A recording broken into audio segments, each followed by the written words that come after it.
B2B marketers, we're back with B2 Beacon's third annual Leadership and Luminary series. I'm your host, Thad Kahlow, CEO of BusinessOnline and executive editor of B2 Beacon. Well, we are here again in the lovely windy city of Chicago, home to some of the best T-bones, deep dish, and of course, B2B Marketing Association events, the BMA ANA. And ladies and gentlemen, we are lucky today to have Andrew Davis with us, who is author of Brandscaping, but I think I'm going to give you a different title, Andrew. Okay. You are, in my opinion, one of the deepest thinkers in marketing today, with amazing energy. So I would brand you as the modern day Malcolm Gladwell of marketing. Man, yeah. That is awesome. I'm going to change my business cards. That's so nice of you. Thank you. You should. So the bar is set high. Just Yeah, so I you know. For this conversation. Maybe we should end the interview now. That was great. Thank you. Absolutely. My pleasure. And you are a deep thinker. So with that bar set high, Yeah. talk to me about what you're going to tell. I know you're keynoting today. What Yeah. you're going to tell the 1,000 folks here at the BMA. What's the key message? Yeah, the key message today is really that I think we have to be much more inquisitive and skeptical about the way we market. I think we have to start rethinking the fundamentals of marketing and actually look at our customer and clients' experience and come up with a completely new way to even measure and understand what we're doing in the online world. So. And the offline world, for that matter. But I think we have to question things like the funnel. I think we have to think about the way we tell stories. We have to think about the way we reach customers and why we're trying to reach them. Okay, let's start with the first piece, the question of the funnel, which I like. We like to talk about the customer buying or the company buying journey. Sure. What's your take on rethinking the funnel? Well, how should we be thinking about this? Okay, so the funnel. I'm a history buff. So I went back to find out who the heck came up with this concept, and essentially the funnel has been around since 1898. 1898. Yes, and we're still using it. We're still using it. We're still Over using 100 years fundamentally later. the same Oh my concept. gosh. And if you just in 1898 there were no airplanes, right? So like we haven't changed the way we think about the buyer journey since then. So if you look at even just the evolution of the online world in the last 5 years, I think we do need to have a fundamental shift. And the new idea that we have to think about, it doesn't have a beginning, a middle, and an end. And I know there are lots of people who've redesigned the funnel trying to kind of capture that. It looks like a bow tie but it's still essentially the same pieces of the puzzle. I like McKinsey's concept of the consumer journey. I don't know if you've seen that. Absolutely. But yeah. So, for me, I add one little element to it that I call the moment of inspiration that sends people on a journey that they never expected. And especially in the B2B world, I think this is fundamental because we spend a ton of time creating content that is farther down the active evaluation loop, closer to the moment of purchase. And we're very good at this. We create great content that's designed to generate a lead for someone who's already interested in the product. We're already, or even the category for that matter. But I think the biggest opportunity for B2B companies today is to actually create a moment of inspiration. The higher up in the organization you can do this, the better.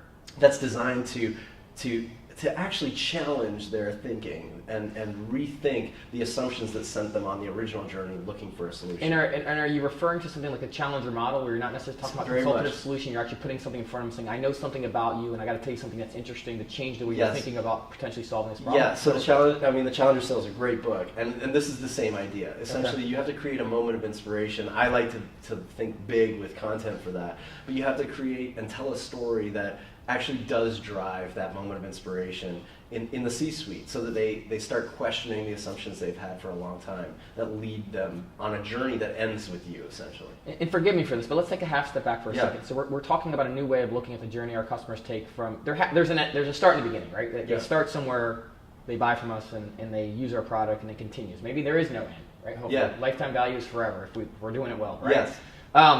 But within that, how do we shift the framework? Like, who are the folks that are most readily available to take advantage of this new mindset?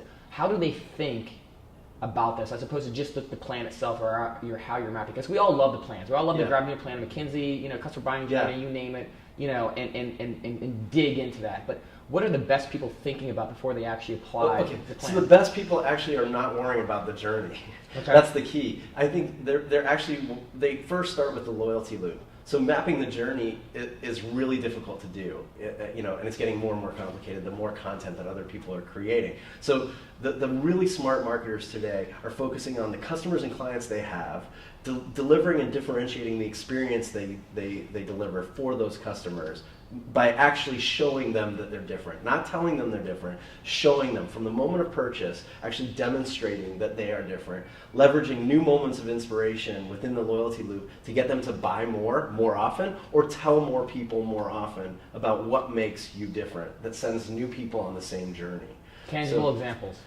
Tangible examples. So, well, IBM's really good at this. Okay, so and that's a big one. So I'll quickly tell you that one, and then we'll take it down one level. But IBM, with in 2011, when they were trying to transition from being the computer people to consultants, they created their Watson campaign, right? And they committed at that point to actually play Jeopardy with a machine and win Jeopardy. I mean, that was what they wanted to do. And essentially, that commitment led to an entire line of business that for 5 years has generated more business, because they're focused more on acquiring customers first in a very specific category of oncology and healthcare, and then leveraging what they did differently to drive new customers outside of oncology to get bigger and bigger piece of the healthcare pie. And now they're doing everything: marketing, fashion, cooking. It doesn't matter. Watson seems to be everywhere. So that's a really big example. Starting with the loyalty loop, refining the product and the experience that you deliver to those clients, and really then kind of amping it up, leveraging one big idea and one big story. If you take it down a level, there's another software provider actually, but F-Secure. I don't know if you know these guys. Yeah. They're a B2B virus protection software, antivirus company. And a few years ago, they were struggling to kind of find their way in the medium-sized market. They're not big enough for the big boys. They're too expensive for the small boys. So they decided, let's focus on this mid-market. And what they did was they actually realized what people are curious about when you're a CIO is who invents these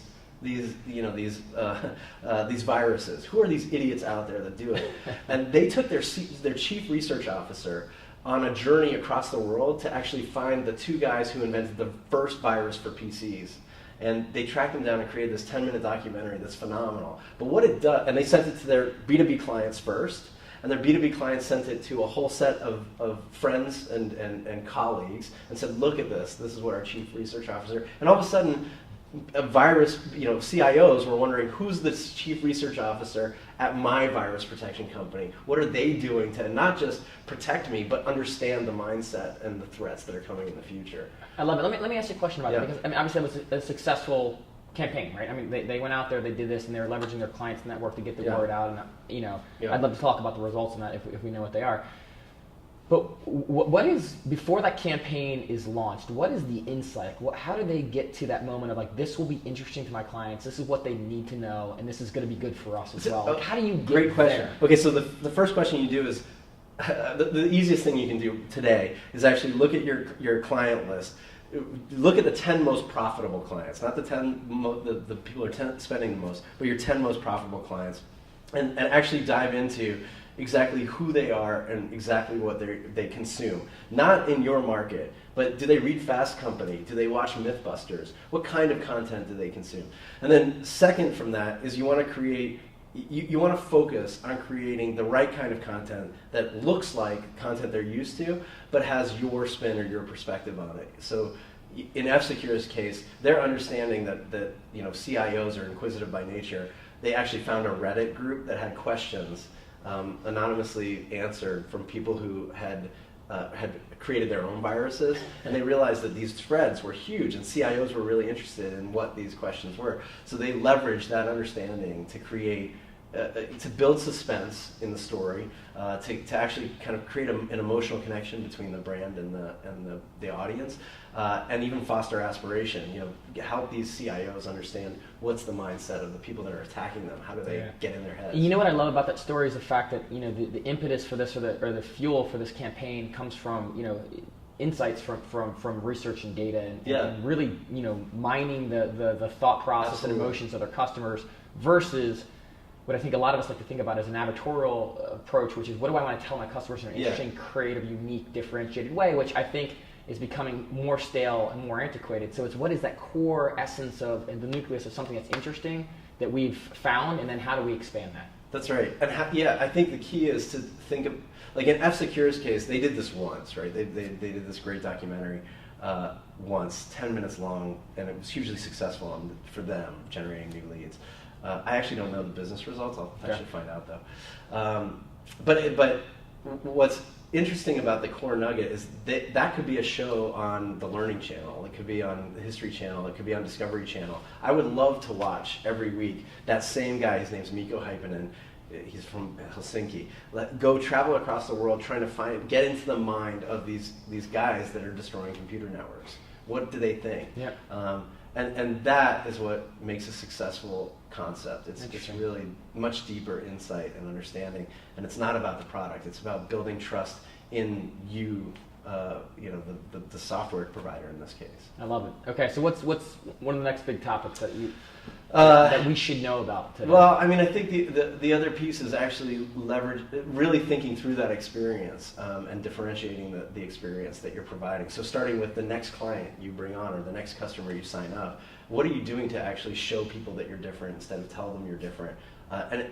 For me, it's less about content at that point. It really is about differentiating the experience. And you look at consumer brands. I think we can learn a lot from the consumer brand world. But people like Domino's Pizza with their pizza tracker, changed the way you order a pizza from a task into an experience. All of a sudden, you know the name of the person who's making your pizza. You know that Brandon's going to deliver it in 10 minutes. And when he shows up, you're like, "Yo, Brandon, what's up?" And then they're encouraging you to kind of share what you've just experienced. So give me some examples in the B2B world where these folks are creating great experiences at the interacting with actually at the client. Yeah, I think there's a company that provides conveyor belts. I think it's Dematic. I hope I'm right. But they're industrial manufacturers hire them to build their distribution centers, and Dematic is not just about selling one new component, because that's not really big revenue for them. They're really interested in inspiring you to rethink your entire organization of your distribution center. And so what they do, the minute you become a customer of theirs, even if you only bought one little component, is actually start to encourage you to rethink the efficiency at a very, very high level. Really, encourage you to see what other people have done. And they're not actually client case studies. They don't invite you to learn from clients. They invite you to learn from the people that you respect, the Amazons and the Zapposes and the who make Avon, which ships a huge amount of product every year, and they invite you to meet these people in person and actually learn from them at events. And so it's immediate. Hey, you're now a client of ours. Would you like to meet with the distribution center manager for the Avon facility near you? We'd love to facilitate that meeting. It's a very different kind of experience. Well, and it's a very different way of thinking about marketing, because if we're thinking about this, like a lot of us are so focused and fixated on generating new leads and activity and engagement. And what you're saying here is, look, take the current client base that you have and do what you can to continue to treat them well and grow, upsell and cross-sell, but also use them as a mechanism to gain new clients through the experience they have to then propel that through their networks.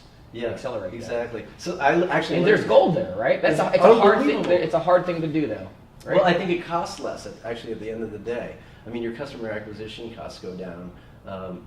Your client experience is very different, but it's the things that'll actually boil up to be the marketing on the front end. Okay. It's the things that you can actually then sell. So from an organizational structure perspective, what are the types of roles, and how do you actually begin to institute something like that? Because I love the idea, but a lot of folks would stare at it and say, well, who do I hire? How do I do that? Yeah, well, I think it does start at the top.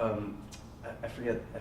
Greg Welch this morning actually talked about how we've got to rethink the role of the CMO and what even organizations are looking for from a CMO. And I think. I don't know the role specifics, but I can tell you that I think there's less and less a division between marketing and sales, or marketing and operations, or or marketing and the call center and customer support, and even shipping and logistics. I think all of these become a really big part of the customer experience, and I think we need to look for CMOs to be much more a leader that's maybe not just about marketing, so that they can guide that experience in a much deeper way. And I think as soon as you say, well, the minute we sign up a new customer, let's start there. Let's document that experience the way it is today, and then let's look at the experience our competitors provide and rethink that entirely. Just even the first step. What can you do different immediately? The moment someone signed up with you, I think is a good start in that direction. But the answer is I don't know. Interesting. what Okay, no, that's good. is. I like it. You talk about the customer experience and interacting with your clients at the service or product level. How does the Internet of Things change that? Because that's got to be a huge opportunity, right? Yeah, well, I think people think a lot about personalizing the experience for the customer, but don't. It starts with putting their email in a merge, email list, and I think they're using technology like the Internet of Things to actually try to drive that personalization even deeper. But funnily enough, a lot of the experiential changes I've seen that I think are really effective go the other way. It's about actually opening up the inside of the business and revealing more about who's servicing your account and exactly what's going on. Even slowing down processes that can be done very quickly to change the perception of the experience. So you look at a company like Rackspace, who has touted their fanatical support for years as a web hosting provider to businesses all over the world. They literally have to hit a button to install the software on your server, and it's all set up and going. But instead, they actually slow down and elongate the process, make it a very personal experience with one specific fanatical support representative, so that it feels different the other way around, so that you're working with Vanessa or whatever on your server specifically. And yes, you could just hit a button, but she's slowed down the process so that you really feel like and you see that somebody's working on your account. And I think it's those kinds of personalization and experiential changes that if you think about the Internet of Things, not just for your customer, but for you, what can you do to provide insight into your experience being different? I think it starts to change your perspective on what you can do and even make it easier to implement today. I like it. What other chapters should we list? Oh man, I think from a leadership perspective, I think there are opportunities even from on the CMO side to really focus on telling bigger stories that are not just about growing your business, but leaving a corporate legacy in a place. And I think that's a really interesting piece for me. So I'm seeing companies that are big enough that they're actually transforming communities by helping refocus their marketing efforts. That's something that I'm passionate about. So, and that's the notion of giving back and showing that you actually care about something a little bit more than just the bottom line. Yeah, it's even different. That would be kind of marketing with a purpose, I guess, or what is social responsibility. Sure. I'm thinking even in a deeper way, from an economical standpoint.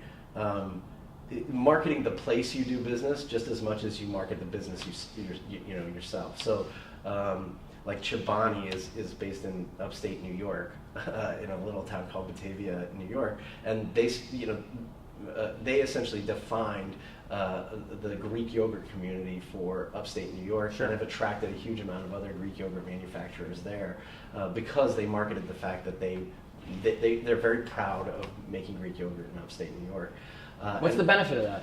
What's the win there? The benefit for them is they actually build a cluster, a whole supply chain worth of. So they're vendors. they're a magnet for. Yeah, it's called location envy. This is the idea that you actually can reduce your costs and increase your profit margins by bringing everybody closer together, not just in physical proximity, but in a marketing sense. You can actually drive an entire economy. But you have to have real clout in order to pull that off, right? Funnily enough, I'd love for all my clients to come sit right next to us in San Diego. That'd be great. Well, right? Funnily enough, you don't. Okay. So take for example Warsaw, Indiana. Warsaw, Indiana is the orthopedic capital of the world. They file more patents in Warsaw, Indiana than they do in Silicon Valley. The average household income is $10,000 more a year than anywhere else in the United States in this little community that used to be a Rust Belt community. And it's the orthopedic capital of the world. One company started there by saying, we're going to be the orthopedic capital of the world. And it's just like Hollywood. If you want to be in the movie business, there's only one place to go, right? It's Hollywood. All of a sudden, companies in Red Bank, New Jersey were like, wait a second, I have an orthopedic manufacturing business here. Why am I not in Warsaw, Indiana? And companies from all over the world have moved into this little community that's growing by leaps and bounds because they kind of stake their claim as the orthopedic capital of the world. So you should start saying, you're in Seattle, right? San Diego. San Diego, Yeah. sorry. San Diego should be the B2B